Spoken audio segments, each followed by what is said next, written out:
It's entertaining, unlike this segment with the Outcasts. Okay, let's talk about this. I was like, I'm just going to use this segue to go right into That this. was perfect. I loved it.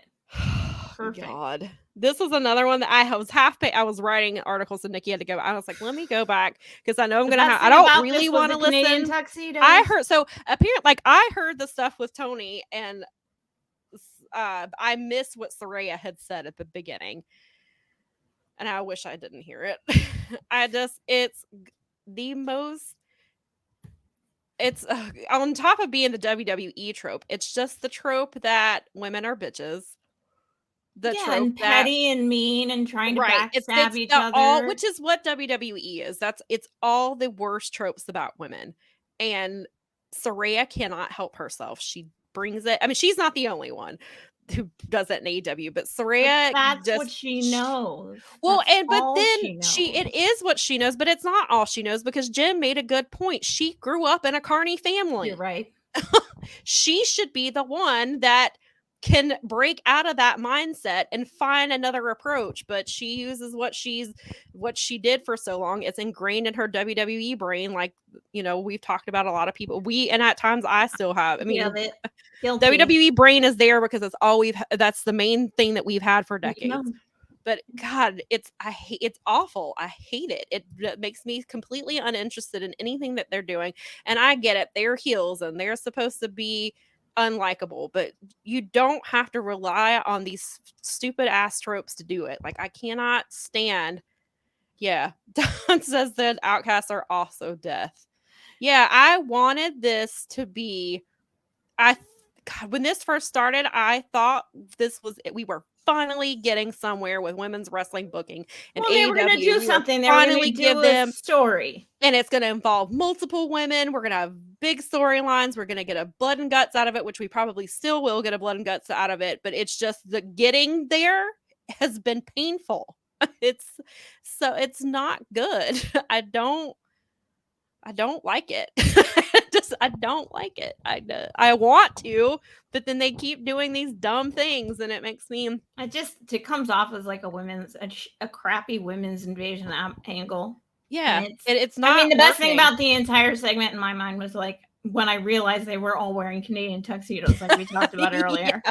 That was like the moment of the moment of the thing for me. The rest of it, I just feel like you just said it about the tropes about the ladies. It's like, can we try and book a little more like, I'm gonna kick your ass, you're gonna kick my ass, right? Like that's a fighters thing. Yeah, like I hated the thing about how, what do we do with bitches who aren't housebroken? And I was just like, what the fuck are they doing? And then I was just like, it was so bad. And then it was like, you can't build a foundation that's, on crumbled foundation or whatever. And you have to tear it down, which, okay, I can kind of get like what they mean by that. I mean, it does disrespect everything the women did in AEW, everything. They've had a bad habit of burying their own product on their which we will get to in the next thing that we're going to talk about.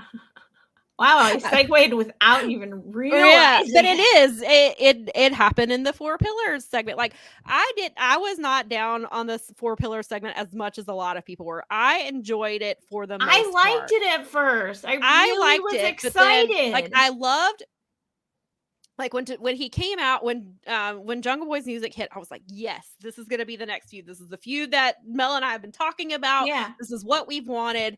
They're gonna, Jack he's done with Christian. They're gonna move him into a big boy storyline. He's got his big boy body. They're gonna make him important. We're gonna this is gonna be great. And like, then Sammy comes out, and then listening to Sammy reminded me of how much he doesn't need JAS. Like, he's a completely different person when he's not in JAS. And I know a lot of it is, and he's not done himself any favors with some of the backstage stuff.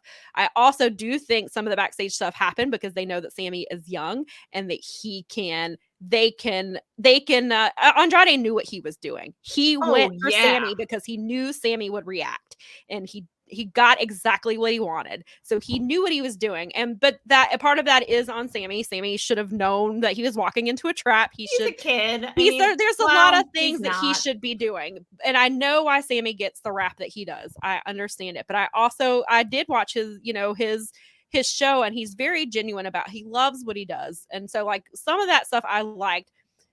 It was really I did not expect him to say the stuff that he said, that he was basically there to lose to make Jericho look good. And I was like, oh, I was not expecting him to go there. But then so Brad says, I love the idea of them putting steam behind the kids in that segment, and the rebar mitzvah was the greatest thing ever. Like, I enjoyed that stuff. And like, even Darby, like the Darby stuff was a little, I'm not going anywhere because I can't be myself. Like, we know Darby. We know. But I get the point that he's driving home. Like, I get some of that. But on the other hand, you are kind of shitting on the company and making them look bad. Like, kind of like I kind of get both sides. Like, for the most part, I enjoyed it. Like, especially I just really enjoyed the stuff with Jack. Maybe it's just because I really like him and I want him to break out of what he's been doing. Like, there's nothing wrong with the Jungle Boy stuff. Like, and I get, like, and I understand, like, you don't want to, he has a lot of fans who are younger, and so they dig the Jungle Boy stuff. So I get it's a very fine line for him, for being Jungle Boy and to being Jack Perry.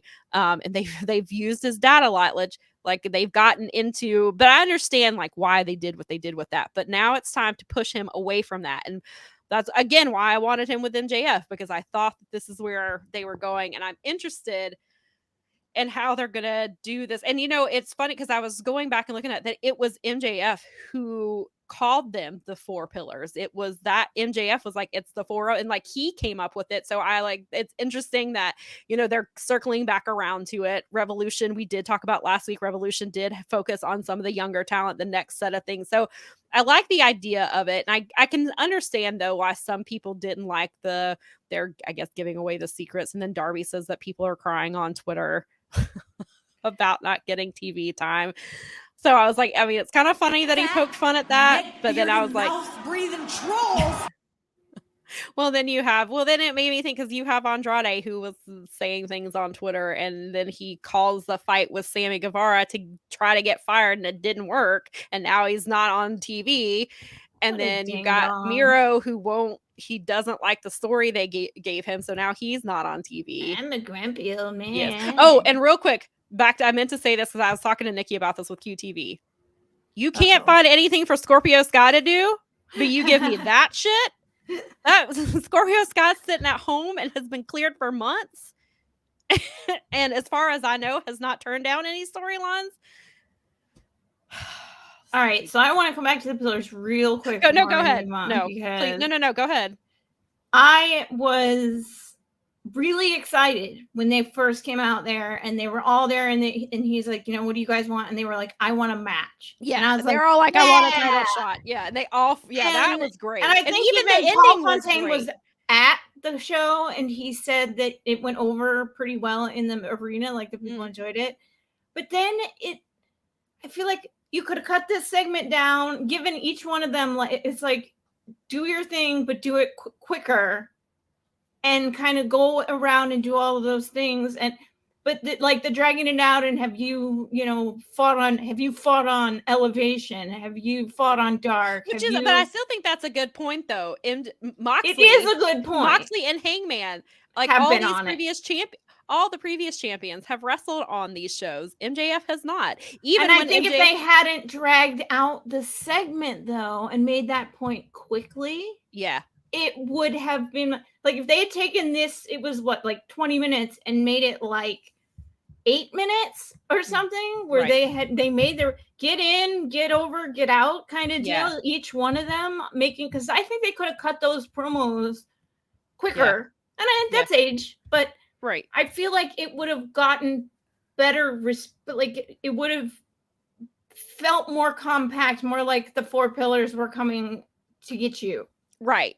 It wouldn't have felt so they were all kind of ganging up on him, and not the started to drag a little bit, and it became like, and it started to make the stuff that felt like they were burying the company stand out more, because the segment was going that's a good on. Point.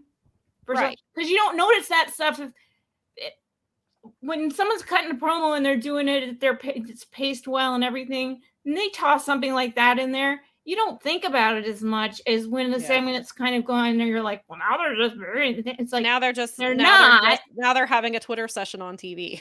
But because it did start to feel, it's like you bitch on Twitter, but by the end of the segment, it was like, you all may as well be bitching on Twitter at this point. Right.